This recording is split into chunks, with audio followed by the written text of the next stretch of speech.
आज की इस वीडियो में जो है हमारा एडुटेरिया करंट अफेयर्स की सीरीज के अंतर्गत चौथा प्रैक्टिस सेट। आपको बता दूं कि ये चौथा प्रैक्टिस सेट हाल ही में प्रकाशित एडुटेरिया करंट अफेयर्स की बुक से लिया गया है, जिसमें वर्ष भर के जो महत्वपूर्ण करंट अफेयर्स हैं उनका संग्रहण किया गया है, जिसे 25 सेटों के अंतर्गत निर्धारित किया गया है। और 25 दिन 25 सेट करके हमारी जो श्रृंखला चल रही है उसी में आज हम लोग पढ़ेंगे चौथे सेट को। तो चलिए दोस्तों शुरू करते हैं आज के इस टेस्ट सीरीज को, जो हमारा फोर्थ सेट है। इस सेट में हम लोगों के 50 प्रश्न होंगे और 50 प्रश्नों को हम लोग डिस्कस करते हुए उत्तर का मूल्यांकन करने का प्रयास करेंगे। साथ ही मैं बता दूं कि इसके पीडीएफ को आप हमारे टेलीग्राम चैनल से जा करके डाउनलोड कर सकते हैं। तो चलिए दोस्तों शुरू करते हैं। सबसे पहले प्रश्न की ओर आते हैं। पहला प्रश्न है, विश्व बैंक के कार्यकारी निदेशक के रूप में किसे नियुक्त किया गया है? तो हाल ही में ये चर्चा का विषय बना था। राजेश खुल्लर जी को ये नियुक्त किया गया है। ये राजेश खुल्लर जी आईएएस हैं और हरियाणा के मुख्यमंत्री के प्रधान सचिव रहे हैं। और वहाँ पर जो है विश्व बैंक में ये भारत, भूटान, बांग्लादेश एवं श्रीलंका 4 देशों का प्रतिनिधित्व जो है वो जा करके करेंगे विश्व बैंक के कार्यकारी निदेशक के रूप में। तो ये भी आपसे पूछा जा सकता है कि किसका प्रतिनिधित्व करेंगे, तो केवल भारत का नहीं बल्कि भारत के साथ साथ भूटान, बांग्लादेश और श्रीलंका का भी प्रतिनिधित्व करेंगे। आते हैं दूसरे प्रश्न की ओर। 4-5 सितंबर 2020 को बंगाल की खाड़ी में इंद्र नामक युद्ध अभ्यास किया गया। यह युद्ध अभ्यास किन 2 देशों के बीच हुआ है? तो इसका सही उत्तर है भारत और रूस की नौसेना ने इंद्र नामक युद्ध अभ्यास किया। ये युद्ध अभ्यास जो है वो 11वां संस्करण था, यानी यह 11वां आयोजन था इस युद्ध अभ्यास का। और इसका आयोजन जो है वो बंगाल की खाड़ी में किया गया। जिस समय चीन और भारत को लेकर के तनावपूर्ण माहौल थे, उस समय चीन के सामने शक्ति प्रदर्शन का भी ये एक बेहतर तरीका था। आते हैं तीसरे प्रश्न की ओर। किस देश ने दुनिया का सबसे बड़ा सोलर ट्री विकसित किया है? तो ये भारत में ही विकसित किया गया है, इसलिए इसका सही उत्तर है भारत। भारत के पश्चिम बंगाल के दुर्गापुर में जो है एक सोलर ट्री विकसित किया गया है। और ऐसा माना जा रहा है कि सोलर ट्री के थ्रू 11.5 किलोवाट जो है तक की ऊर्जा जो है उत्पादन की जा सकती है। तो एक प्रकार का सोलर ट्री पेड़ जैसा आकृति होता है, इसमें सोलर प्लेट लगे होते हैं जिससे ऊर्जा तैयार किया जा सकता है, उसका निर्माण किया गया है। आते हैं चौथे प्रश्न की ओर। किस देश की अंतरिक्ष कंपनी ने भारतीय मूल की अंतरिक्ष यात्री कल्पना चावला के नाम पर अगले स्पेसक्राफ्ट का नाम रखा है? तो आपको पता होगा कि भारतीय मूल की कल्पना चावला पहली भारतीय महिला रही हैं जिन्हें अंतरिक्ष में जाने का अवसर मिला। ये अमेरिका की तरफ से नासा के थ्रू गई थी, इसलिए ये कार्य जो है अमेरिका में ही किया जा रहा है। अमेरिका के नॉर्थरोप ग्रुपमैन जो है एक कंपनी है, और नॉर्थरोप ग्रुपमैन कंपनी के द्वारा जो है उनके नाम पर ये स्पेसक्राफ्ट तैयार किया जा रहा है। इससे पहले मैं बता दूं कि भारतीय मूल की ये प्रथम महिला है जिनका निधन जो है वो कोलंबिया अभियान के तहत 2003 में हो गई थी। आते हैं 5वें प्रश्न की ओर। वाहन मित्र योजना, ये वाहन मित्र योजना किस राज्य सरकार के द्वारा शुरू की गई है? तो ये आंध्र प्रदेश के द्वारा शुरू की गई है। आंध्र प्रदेश के मुख्यमंत्री जगनमोहन रेड्डी के द्वारा इसकी शुरुआत की गई। इसकी एक सबसे पहली विशेषता ये है कि अभी तक पहली बार ऐसा हुआ है कि किसी टैक्सी चालक, ऑटो चालक को जो है 10,000 रुपये जो है प्रति वर्ष जो है सहायता राशि के रूप में दी जाएगी। तो इस प्रकार से अलग अलग योजनाएं आती थी अलग अलग समुदाय के लिए। इस बार जो है ऑटो और टैक्सी चालकों के लिए जो है एक सहायता राशि की योजना लाई गई है, जिसे नाम दिया गया है वाहन मित्र योजना। आंध्र प्रदेश याद रखेंगे। अगला प्रश्न है, हाल ही में ब्लैक लाइव्स मैटर ये आंदोलन चर्चा का विषय रहा था। ये कहाँ हुआ था और क्या है ये? तो ब्लैक लाइव्स मैटर जो है ये अमेरिका में कोविड-19 के दौरान ही काफ़ी चर्चा का विषय रहा। वहाँ पर जॉर्ज फ्लॉयड नामक एक ब्लैक समुदाय के व्यक्ति का जो है हत्या हो गया था, या कहें कि पुलिस वाले के द्वारा जो है नृशंस हत्या की गई थी। जिसके बाद मई 2020 में एक व्यापक आंदोलन देखने को मिला, जिसमें गोरे के प्रभुत्वशाली स्वभाव के खिलाफ जो है काले समुदाय के लोगों के द्वारा जो है ये विरोध प्रदर्शन किया गया। तो ये अमेरिका, और नाम याद रखिएगा जॉर्ज फ्लॉयड। आते हैं 7वें प्रश्न की ओर। किस संस्था या मंत्रालय द्वारा decarbonise transport in India project को लॉन्च किया गया है? तो ये जो decarbonise transport in India launch किया गया है ये नीति आयोग के द्वारा लॉन्च किया गया है। नीति आयोग ने ये इंटरनेशनल ट्रांसपोर्ट फोरम की सहायता से लॉन्च किया है। और इसका उद्देश्य है कि कम कार्बन वाले जो परिवहन प्रणाली है उसको बढ़ावा दिया जा सके, ताकि प्रदूषण को या कार्बन के उत्सर्जन को कम किया जा सके। तो डीकार्बोनाइज का मतलब ही होता है कि कार्बन की मात्रा को कम करना, और वैसे ही ट्रांसपोर्ट प्रणाली को विकसित करने के लिए नीति आयोग द्वारा ये पहल की गई है। आते हैं 8वें प्रश्न की ओर। एसबीआई बैंक के नए प्रबंधक निदेशक के रूप में किन्हें नियुक्त किया गया है? तो एसबीआई भारत की सबसे बड़ी जो है एक व्यापारिक संस्था है, यानी बैंक है, और इसका मुख्यालय जो है बम्बई में है। और इसके जो हाल ही में जो है चुने गए प्रबंधक हैं वो है अश्वनी भाटिया। अश्वनी भाटिया ने पीके गुप्ता की जगह पे जो है ये पद ग्रहण किया है। इसके अलावा मैं बता दूं कि एसबीआई के जो अध्यक्ष हैं वो रजनीश कुमार हैं, तो इनका अध्यक्ष का नाम आप याद रखेंगे, लेकिन यहाँ पूछा गया था निदेशक, तो निदेशक जो है अश्विनी भाटिया है। और आरबीआई की जो एसबीआई की जो स्थापना हुई थी वो 1 जुलाई 1955 को हुई थी। तो ये एसबीआई से संबंधित प्रश्न है, कभी कभी कंफ्यूजन हो जाता है। आते हैं 9वें प्रश्न की ओर। 21 जून 2020 को मनाया गया अंतर्राष्ट्रीय योग दिवस का थीम क्या रहा? तो इस बार जो है कोविड-19 के दौरान जो है योग दिवस मनाया गया, तो इस योग डे पे कोविड-19 से जुड़ा हुआ ही थीम दिया गया, yoga for health, yoga at home. Yoga तो करना है बट इसको घर पे रह के करना है, क्योंकि कोविड-19 की स्थितियाँ थी उस समय और काफ़ी ज़्यादा संकट की स्थिति थी जून के समय में, तो इसलिए इसे घर पे रह के मनाने के लिए जो है प्रोत्साहित किया गया था। आपको बता दें कि 2015 में पहली बार योगा डे मनाया गया था, और उसी समय से प्रतिवर्ष 21 जून को ये दिवस मनाया जाता है। आते हैं 10वें प्रश्न की ओर। भारतीय वायुसेना ने कोविड-19 से पीड़ित रोगियों के लिए किस नाम के एक पृथक परिवहन को विकसित किया? तो ये सिचुएशन ऐसी थी कि कोविड-19 के दौरान कई ऐसे कोविड पीड़ित होते थे जो दूर दराज के इलाके में थे या ऊंचे क्षेत्रों में थे, तो उनको वहां से निकालने के लिए भारतीय वायुसेना द्वारा अर्पित नामक एक अभियान चलाया गया, एक परिवहन चलाया गया, जिससे उन्हें जो है आइसोलेट करने के लिए वहां से ले जाया जाता था। आते हैं 11वें प्रश्न की ओर। हाल ही में किस बैंक ने अपनी लोन प्रक्रिया को पूरी तरह से डिजिटल कर दिया है? तो इसका सही उत्तर है bank of Baroda. Bank of Baroda ने हाल ही में अपने जितने भी प्रकार के लोन होते हैं, लघु या बड़े स्तर के हाउसिंग लोन, अलग अलग प्रकार के जितने भी लोन हैं उसको पूरी तरह से डिजिटल या कंप्यूटराइज कर दिया है। और इससे अतिरिक्त मैं बता दूं कि कुछ ही मंथ पहले जो है विजया बैंक एवं देना बैंक का विलय जो है वो बैंक ऑफ बड़ौदा में किया गया था। तो बीओबी जो है उसने अपने सारे लोन प्रक्रिया को डिजिटल रूप दे दिया है। 12वें प्रश्न की ओर आते हैं। 6 जून 2020 को क्रिस्टोबल नामक उष्णकटिबंधीय तूफान जो है वो प्रभाव में आया, यह किस देश में देखने को मिला?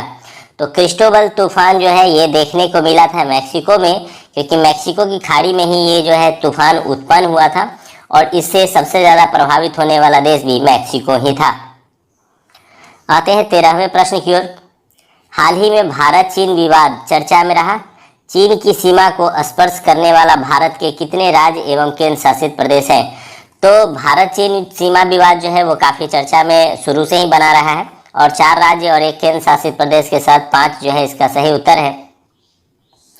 आते हैं 14वें प्रश्न की ओर। फरवरी 2020 में माउंट एकांकागुआ पर चढ़ाई करने वाली काम्या कार्तिकेयन विश्व की सबसे कम उम्र की पर्वतारोही बन गई। माउंट एकांकागुआ किस पर्वत श्रृंखला की सबसे ऊंची चोटी है? तो सबसे पहले मैं आपको बता दूं कि ये जो आप नाम सुन रहे हैं काम्या कार्तिकेयन, ये मात्र 12 वर्ष की जो है स्टूडेंट है, और इन्होंने जो है पर्वत पर चढ़ाई करने के साथ ही सबसे कम उम्र की पर्वतारोही बन गई हैं। और एकांकागुआ जिस पर इन्होंने चढ़ाई की है उसकी जो हाइट है वो 6962 मीटर है, जो कि काफ़ी ऊंची चोटी है, और विश्व की सबसे लंबी पर्वत श्रृंखला की ये चोटी है। तो आप समझ सकते हैं कि इसका सही उत्तर क्या होगा, एंडीज, क्योंकि विश्व की सबसे लंबी पर्वत श्रृंखला एंडीज है, जबकि सबसे ऊंची पर्वत श्रृंखला हिमालय है। आते हैं 15वें प्रश्न की ओर। मीटू पुस्तक किसके द्वारा लिखी गई है? #मीटू पुस्तक ये करण पुरी जी की रचना है, और ये पुस्तक उनके द्वारा लिखी गई है और काफ़ी चर्चित रही, और वास्तव में इसमें जो है कई कहानियों का संग्रह किया गया है, और काफ़ी ज़्यादा जो है सोशल मीडिया पर यह पुस्तक जो है चर्चित रही थी। आते हैं 16वें प्रश्न की ओर। पाकिस्तान में टिड्डी दल से बचाने के लिए किस देश ने वहां 1 लाख बतख दल को भेजा या एक बतख दल को भेजा? आपको यहाँ मैं बता दूं कि जो टिड्डियाँ होती हैं वो काफ़ी चर्चा का विषय रही थी इस बार, और भारत में भी इसका प्रभाव देखने को मिला। तो टिड्डियों का जो दल होता है वो फसलों के लिए काफ़ी नुकसानदेह होते हैं। ऐसे में ऐसे पक्षियों को तैयार किया जाता है जो टिड्डियों को खाते हैं। चाइना में बहुत पहले जो इसी प्रकार का टिड्डी दल आया था, तो उससे बचाव के लिए उसने जो है एक मुर्गियों का यानी जो चिकन है उनका जो है एक सेना तैयार किया था ताकि टिड्डियों से बचाव किया जा सके। इस बार भी चीन द्वारा ही बतख दल तैयार करके पाकिस्तान भेजा गया। इसके तहत जो है 1 लाख बतख जो है वो भेजे गए, और ऐसा माना जाता था कि एक दिन में एक बतख जो है वो कम से कम 200 जो है टिड्डियों को खा सकता है। इस प्रकार इनको खा करके जो है वो समाप्त कर देगा, इस तरह का अनुमान लगा करके भेजा गया था। हालांकि ऐसा है नहीं कि ये टिड्डी एक जगह इकट्ठे रहते हैं जिससे उनको खाया जा सके, और इसलिए जो है यह योजना बहुत ज़्यादा कारगर नहीं हो पाई। आते हैं 17वें प्रश्न की ओर। हाल ही में किस जीव की खोज की गई नई प्रजाति का नाम ग्रेटा थुनबर्ग के नाम पर रखा गया?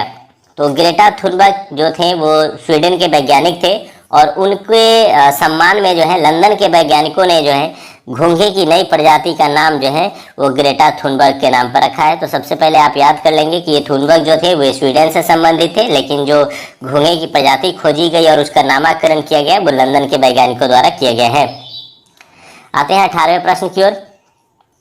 पर्यावरण, वन एवं जलवायु परिवर्तन मंत्री प्रकाश जावड़ेकर ने पिट्सबर्ग क्लाइमेट डायलॉग 2020 में भाग लिया। इसकी मेज़बानी किस देश ने की?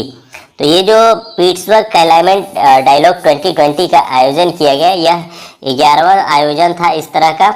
इससे पहले 10 आयोजन किए जा चुके थे, और इसका आयोजन जो है वो जर्मनी ने किया है।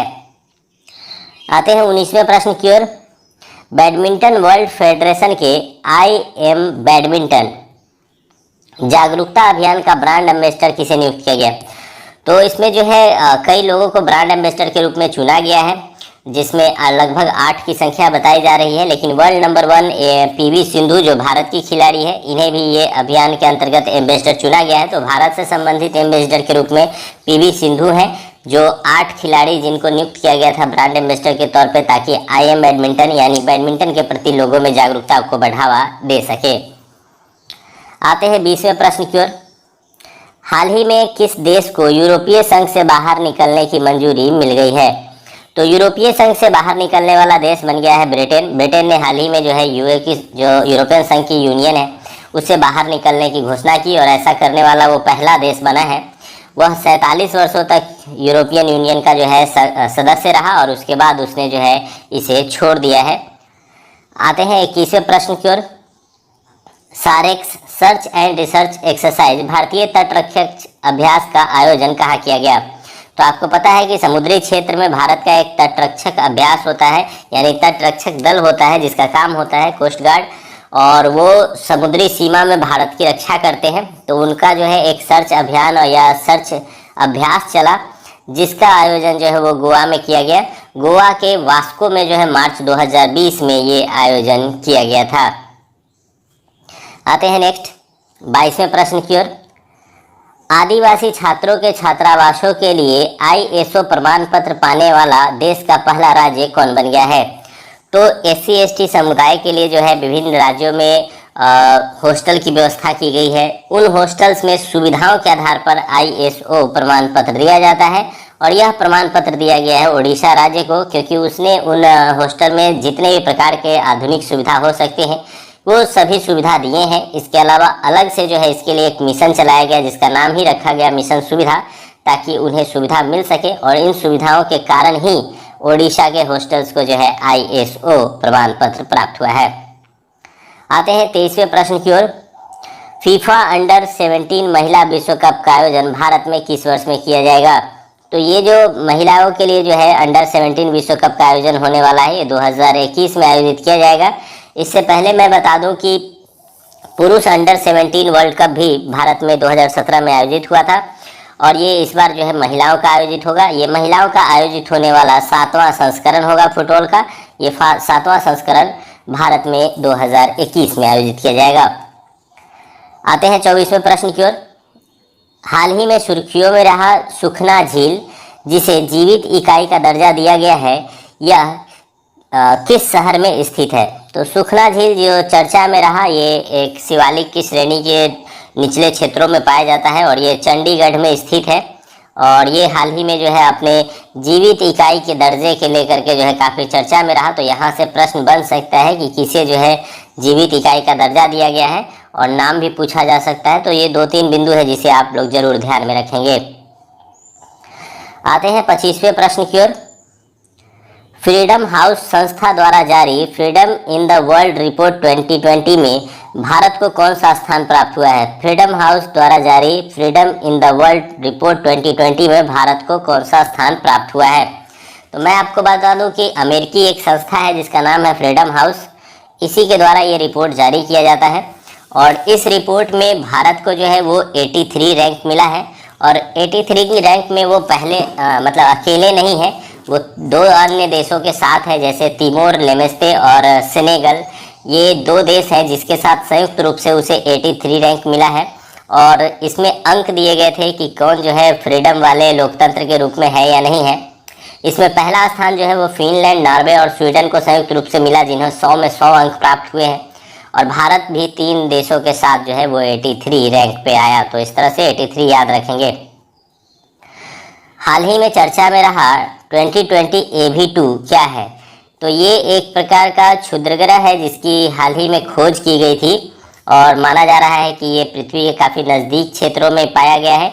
इसकी खोज जो है वो जनवरी 2020 में ही की गई थी। आते हैं 27वें प्रश्न की ओर। कोरोना वायरस के प्रभाव की रोकथाम के लिए विभिन्न राज्यों में सामाजिक सुरक्षा उपायों, प्रतिष्ठानों को बंद करने, गतिविधियों को सीमित करने का आदेश दिशा निर्देश पारित किया गया। यह किस अधिनियम के अंतर्गत लागू किया गया? तो एक महामारी अधिनियम है जिसके तहत इसे लागू किया गया। इसमें मेनली आपको वर्ष याद रखना है। तो वर्ष आप लोग याद रखेंगे कि महामारी अधिनियम जो है वो 1897 में आया था और इसके तहत जो है जो भी खतरनाक महामारी आती है उसके रोकथाम के लिए या फिर बचाव के लिए जो है उपाय इसी अधिनियम के अंतर्गत किए जाते हैं। तो कोविड-19 को जो है महामारी घोषित किया गया था और इसके कारण एक प्रकार की आपात की स्थिति भी बन गई थी और आपदा घोषित किया गया इसे। और इसीलिए जो है इस एक्ट के तहत जो है इतने कठिन कदम जो है उठाने पड़े थे। आते हैं 28वां प्रश्न की ओर। हाल ही में चर्चा में रहे त्योहारों में कौन सुमेलित नहीं है? तो कुछ स्थानीय त्यौहार होते हैं जिनका नाम जो है वो सामने लिखे हुए राज्यों से संबंधित है।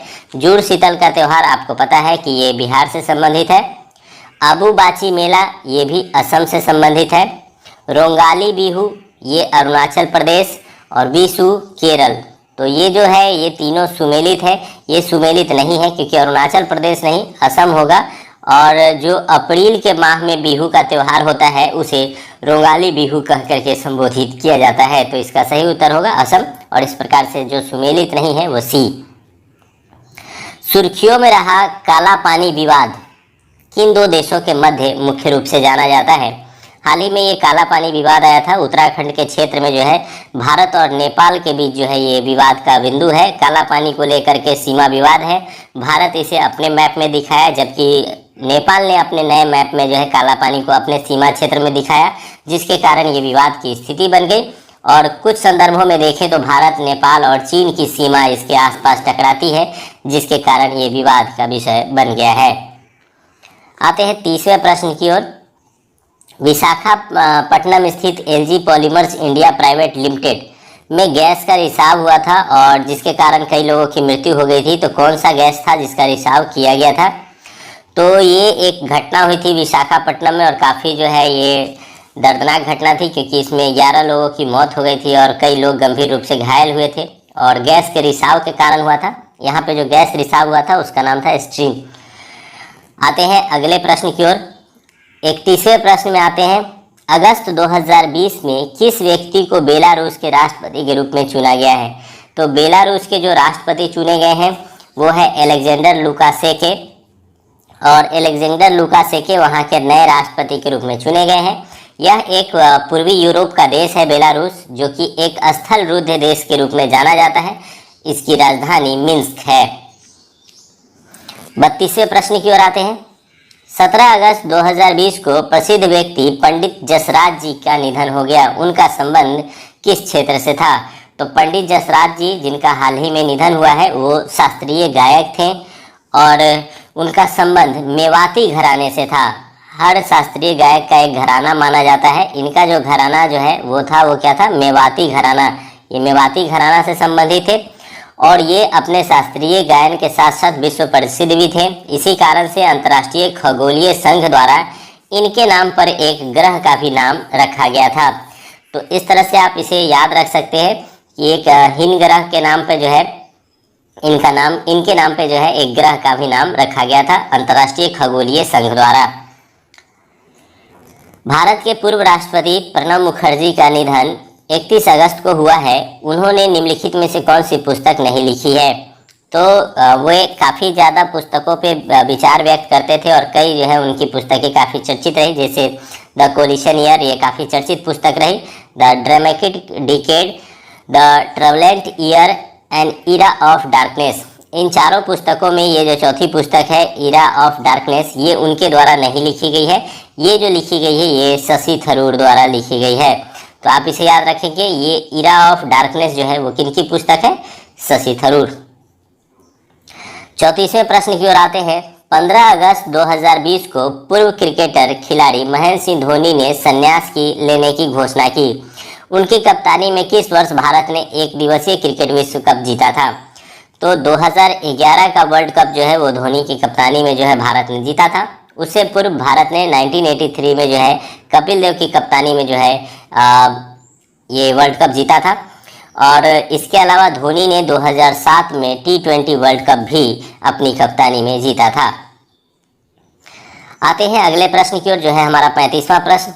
IPL 2020 का स्पॉन्सरशिप किस कंपनी ने खरीदा है? तो अगर IPL का मैच जो चल रहा है उसे अगर आपने देखा होगा तो आपको पता चल गया होगा कि इसका स्पॉन्सरशिप जो है वो ड्रीम एलिमेंट नामक कंपनी ने खरीदा है। और ये IPL का 13वां संस्करण है और कोविड-19 के कारण इसका आयोजन भारत में ना करके इसका आयोजन UAE में किया जा रहा है। तो आप इसका आयोजन स्थल भी याद कर लेंगे, इसका संस्करण भी याद कर लेंगे और इसके प्रायोजक भी याद कर लेंगे। आते हैं 36वें प्रश्न की ओर। 36वां प्रश्न है, अंतर्राष्ट्रीय बुकर पुरस्कार 2020 के संबंध में कौन सा कथन असत्य है? यहाँ पे आपको असत्य ढूंढना है। यह पुरस्कार मार्के लुकासा रिजनेलवेल्ट को दिया गया है, तो ये एकदम सही है। यह पुरस्कार उनकी पुस्तक द डिस्कम्फर्ट ऑफ इवनिंग के लिए दिया गया है। उनका संबंध पोलैंड से है। यह पुरस्कार पाने वाली वह सबसे कम उम्र की लेखिका है। तो ये जो पॉइंट्स है इसमें पहला, दूसरा एवं चौथा ये सबसे कम उम्र की है। ये भी काफ़ी चर्चा का विषय बना था क्योंकि सबसे कम उम्र में उन्हें मिला था, लेकिन उनका संबंध पोलैंड से नहीं है बल्कि नीदरलैंड से है। तो इसका सही उत्तर है नीदरलैंड और सी ऑप्शन जो है ये गलत है, इसलिए इसका चयन करेंगे। आते हैं 37वें प्रश्न की ओर। हाल ही में चर्चा में रहा प्रोग्राम प्रोजेक्ट चीता किसके द्वारा शुरू किया गया है? तो भारत और चाइना के बीच गतिरोध को देखते हुए काफ़ी लंबे समय से ठंडे बस्ते में चला गया प्रोजेक्ट चीता पुनः लॉन्च किया गया है और यह भारतीय सशस्त्र बलों द्वारा लॉन्च किया गया है। तो भारत की जो सेनाएं हैं उनको संयुक्त रूप से एक अभ्यास प्रोजेक्ट चीता लॉन्च किया गया है। इसमें मूल रूप से ड्रोन के इस्तेमाल करके जो है तनाव की स्थितियों को दूर करने और अपने शक्ति परीक्षण करने का अभ्यास किया गया। तो प्रोजेक्ट चीता जो है वो भारतीय सशस्त्र बलों से संबंधित है। आते हैं 38वें प्रश्न की ओर। विश्व के सबसे बड़े परमाणु संलयन परियोजना को किस देश में स्थापित किया जा रहा है? आपको पता होगा कि अभी तक जो है परमाणु विखंडन की प्रक्रिया पर ही जितने भी प्रकार के ऊर्जा संयंत्र लगाए गए हैं वो केवल और केवल विखंडन प्रक्रिया पर आधारित है। परमाणु संलयन पर आधारित कोई भी परियोजना जो है अभी तक सफल नहीं हो पाई है। इसीलिए इसके ऊपर प्रयोग परीक्षण के लिए फ्रांस में एक परीक्षण का जो है तैयारी की जा रही है और उसका स्थापना किया जा रहा है। फ्रांस के कार्दोस में जो है इसे स्थापित किया जा रहा है। 39वें प्रश्न की ओर आते हैं। राष्ट्रीय सद्भावना दिवस किस तिथि को मनाया जाता है? तो इसका सही उत्तर है 20 अगस्त। पूर्व प्रधानमंत्री राजीव गांधी की स्मृति में जो है सद्भावना दिवस मनाया जाता है और ये प्रतिवर्ष 20 अगस्त को मनाया जाता है। 40वें प्रश्न की ओर आते हैं। पुस्तक अमेजिंग अयोध्या की लेखिका कौन है? तो अमेजिंग अयोध्या पुस्तक हाल ही में काफ़ी चर्चित रही थी। इसके जो राइटर हैं वो है नीना राय। इन्होंने अयोध्या के संबंध में जो जानकारी है या प्रमाणिक जानकारी है उसको देने का प्रयास किया है। साथ ही साथ जो रामायण के पात्र हैं उनके संबंध में भी इन्होंने इस पुस्तक के माध्यम से जानकारी दी है। 41वें प्रश्न की ओर आते हैं। 23 जुलाई 2020 को मनोदर्पण पोर्टल किस मंत्रालय द्वारा लॉन्च किया गया है? तो मनोदर्पण पोर्टल जो है वो मानव संसाधन विकास मंत्रालय द्वारा लॉन्च किया गया है। इसके माध्यम से छात्रों को मनोवैज्ञानिक सहयोग देने के लिए जो है ये मनोदर्पण पोर्टल लॉन्च किया गया है, क्योंकि परीक्षा या अन्य वातावरण में छात्र जो है वो तनावपूर्ण स्थितियों में रहते हैं। उन्हीं तनावों को कम करने के उद्देश्य से जो है ये मनोदर्पण पोर्टल लॉन्च किया गया है। आते हैं 42वें प्रश्न की ओर। जनवरी 2020 में कौन सा देश हानिकारक सन स्क्रीन पर प्रतिबंध लगाने वाला दुनिया का पहला देश बन गया? तो इसका पहले मैं सही उत्तर बताता हूँ, फिर कुछ बताता हूँ रोचक चीज। इसका सही उत्तर है पलाऊ। वास्तव में क्या होता है कि सन स्क्रीन जब शरीर पे लगाते हैं तो उसमें कुछ रासायनिक पदार्थ होते हैं, और स्पेशली जो समुद्र तटीय देश होते हैं वहाँ पर सन स्क्रीन लगा करके समुद्री किनारों पे बैठने वाले पर्यटकों की संख्या बहुत ज़्यादा होती है। फिर वे सन स्क्रीन लगा करके समुद्र में नहाते भी हैं, जिससे वो रासायनिक पदार्थ जो है वो समुद्री पानी में मिल जाते हैं, और उस समुद्री पानी में मिलने से समुद्र में जो प्रवाल द्वीप होते हैं, जो मूंगे की चट्टानें होती हैं, वो जैव विविधता का केंद्र होते हैं, और ये रासायनिक पदार्थ इन जैव विविधता केंद्रों पर नुकसान पहुंचाते हैं, और वहां पर जो है प्रवाल द्वीपों के लिए संकट उत्पन्न हो जाता है। यही कारण है कि सन स्क्रीन पर जो है प्रतिबंध लगाने की बात की जा रही है। आते हैं 43वें प्रश्न की ओर। भारतीय रेलवे ने हरित रेलवे बनाने के लिए किस वर्ष तक शून्य कार्बन उत्सर्जन का लक्ष्य रखा किया है? इस प्रश्न का सही उत्तर है 2030। ये भारतीय रेलवे की एक योजना है जिसके माध्यम से जो है वह शून्य कार्बन उत्सर्जन को प्रोत्साहित करे, ताकि भविष्य में होने वाले जो कार्बन से संबंधित समस्याएं हैं जैसे जलवायु परिवर्तन, उन पर जो है अंकुश लगाया जा सके। इसके अलावा मैं बता दूं कि हमारे एडिटोरियल करंट अफेयर्स के बुक में एक पूरा का पूरा चैप्टर संधारित किया गया है जो रेलवे से रिलेटेड है, और उसमें रेलवे से संबंधित नवीनतम जितने भी आंकड़े हैं या जो क्वेश्चन बन सकते हैं उनका संग्रहण किया गया है। तो आप बुक में एक बार रेलवे चैप्टर को जरूर पढ़ लेंगे, खास करके जो एनटीपीसी की तैयारी करते हैं वो जरूर पढ़ लेंगे, उनके लिए बहुत ही काम का ये चैप्टर है। 44वें प्रश्न की ओर आते हैं। हाल ही में चीन द्वारा नया राष्ट्रीय सुरक्षा कानून पारित करने के बाद किस क्षेत्र में लाखों की संख्या में विरोध प्रदर्शन किए गए हैं? तो राष्ट्रीय सुरक्षा कानून पारित होने के बाद यह जो विरोध प्रदर्शन किया गया है वो हांगकांग में किया गया है।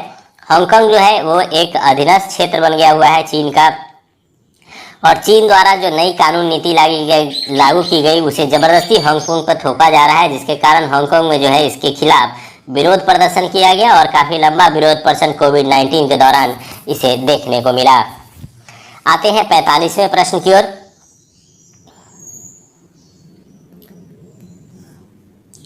बायोरॉक टेक्नोलॉजी का संबंध निम्नलिखित में से किसके संरक्षण से है?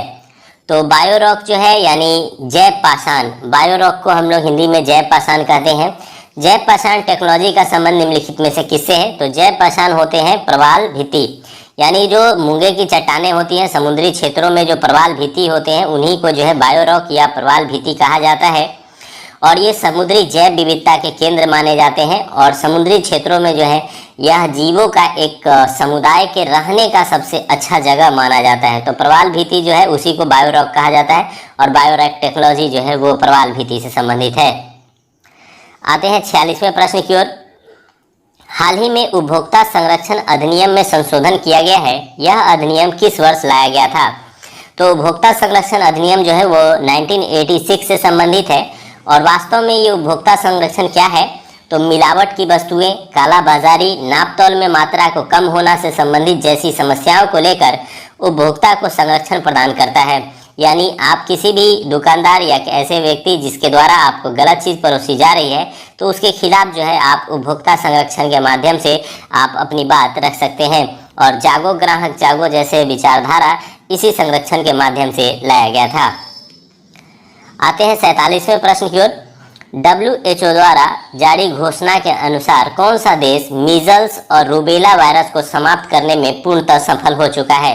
तो हाल ही में ये चर्चा का विषय बना था, और ये जो घोषणा की गई है ये श्रीलंका और मालदीव के लेकर के की गई है। श्रीलंका और मालदीव दो ऐसे देश रहे जिन्होंने हाल ही में जो है खसरा और रूबेला वायरस जैसे गंभीर बीमारियों से जो है खुद को मुक्त कर लिया है। तो इस प्रश्न का सही उत्तर है ए एवं बी दोनों। आते हैं 48वें प्रश्न की ओर। फरवरी 2020 में 15वें वित्त आयोग ने वित्त वर्ष 2020-21 के लिए अपनी रिपोर्ट प्रस्तुत कर दी गई। इस रिपोर्ट के संबंध में निम्नलिखित कथनों में कौन सत्य नहीं है? आयोग द्वारा राजस्व में वित्त वर्ष 2020-21 हेतु राज्यों के लिए 41% हिस्सेदारी की सिफारिश की गई है। बिल्कुल सही है कि 41% कर दिया गया, जो कि 42% था। दूसरा है, राज्यों के हिस्से की गणना के लिए 15वें वित्त आयोग द्वारा वर्ष 1971 और 2011 की जनगणना के आंकड़ों का प्रयोग किया जाएगा। तीसरा है, 15वें वित्त आयोग का कार्यकाल 2020 से 25 तक होगा। और चौथा है, 15वें वित्त आयोग के अध्यक्ष जो है वो नंद किशोर सिंह थे। तो आइए इन बिंदुओं को हम लोग सत्यता की जांच करते हैं। तो इसका पहला पॉइंट है वो सही है, तीसरा पॉइंट भी सही है, और चौथा पॉइंट यानी नंद किशोर सिंह अर्थात एनके सिंह जो है इसके अध्यक्ष थे, इसमें कहीं से कोई डाउट नहीं होना चाहिए।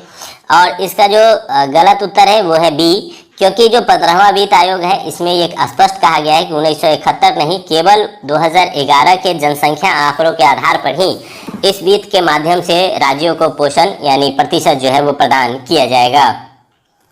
आते हैं 49वें प्रश्न की ओर।